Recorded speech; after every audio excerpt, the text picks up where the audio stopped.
You talked about predators getting through the wall part there. What about underneath? What can you do about that? Again, that depends on whether you have a mobile unit or a site-built unit, and to what extent you want to go in trying to protect it. The easiest thing, and what we install in a lot of our mobile units where people are going to have predators, is the 2x4-inch welded wire on the floor. And with, like this setup has a retractable wheels where the coop will actually sit on the ground and it's not being moved. And so the wire's actually laying on the ground, and when you have a thicker lawn than this, especially, the grass will stick up through it enough that they're never actually even on the wire. And so by far the cheapest is to put a layer of that 2x4 welded wire down first.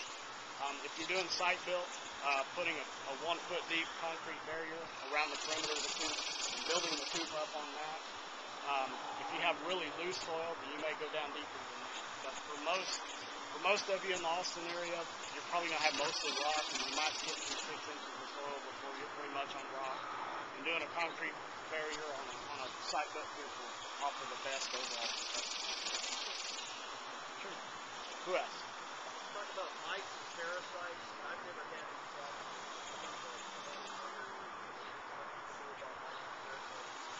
I've never had problems either, and again, a lot of it depends on whether you want organic or non-organic.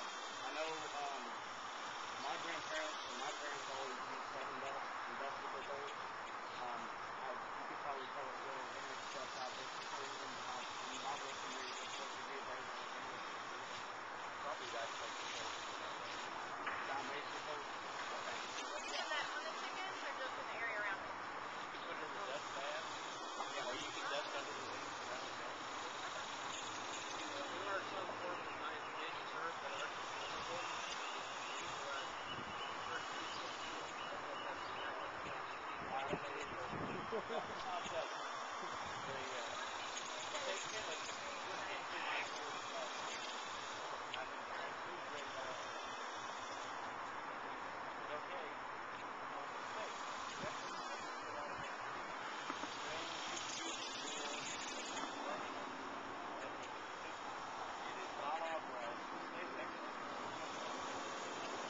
Pulled it because you can stop sales.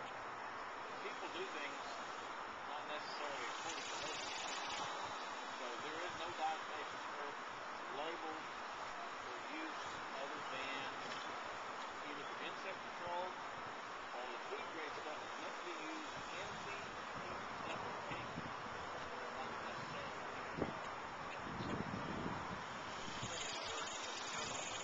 I didn't tell them.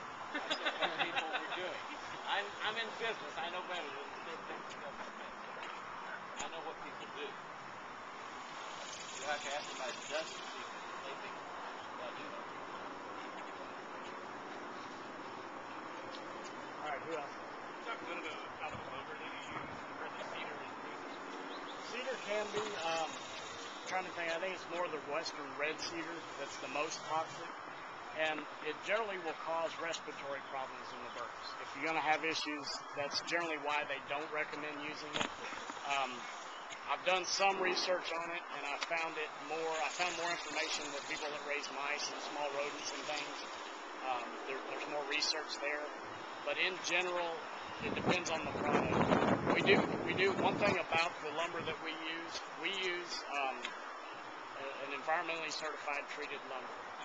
We used to use the Yellowwood brand. We've since switched to a generic brand and can get the #1 grade lumber, which we use now at a cheaper price than what we've been able to buy at Yellowwood. But it still has the same micro-infused copper process that's environmentally preferable treated lumber product. We buy ours. We've got a local hardware store that we buy ours by the truckload. So we buy in bulk to get the bundles cheaper. It comes out of Cattle Mills, Texas. It's what makes it different is they don't use any chemical carriers to infuse the copper into the lumber. It's still a copper-based system, but they grind the copper to such a microfine particle that they can force it into the lumber without using the chemical carriers. So you don't have any of the different chemicals and things that can leach into the soil anymore. The copper can, but it's pretty much an inert material. All of your household plumbing's copper, so I mean it's not something that you really ever have to worry about. If you're building a coop out of recycled materials, there is a company that sells a product called Cedar Side that has a treatment process that you can treat used lumber with that will basically petrify the wood, so that you can treat the lumber with that product, and you should not have any issues with putting it down on the ground and using recycled materials that aren't treated lumber. You can email me for more product information on that. I don't think I've got any of that information with me, but it's somebody we met at one of the trade shows, and they sell a treatment product for wood products that according to their claims, will actually petrify the wood, where it never will be an issue with it rotting. So we buy lumber from you? You can. I'm not going to be the cheapest, but you can buy it. You can buy stuff pre-cut as well. We buy everything at 12-foot lengths on 2x4s, 16-foot lengths on trim boards. But the main thing will be a little bit more expensive than Home Depot on some of those, but you get number 1 grade, which means there's virtually no knots and things in it. Or for the most part, because of space, most of our bundles sit outside, and we have minimal cupping or warping or anything in that stuff. So yeah, you certainly can. And we've had a few customers that we've even had come and build their coops on site, where we can help them with cutting the lumber and assembling the coop. Some of them want to assemble a coop but don't have all the tools or the skills or things to do so, and you can certainly contact me about doing that at a reduced price as well. I have a friend that has chickens, and she uses cedar stall shavings.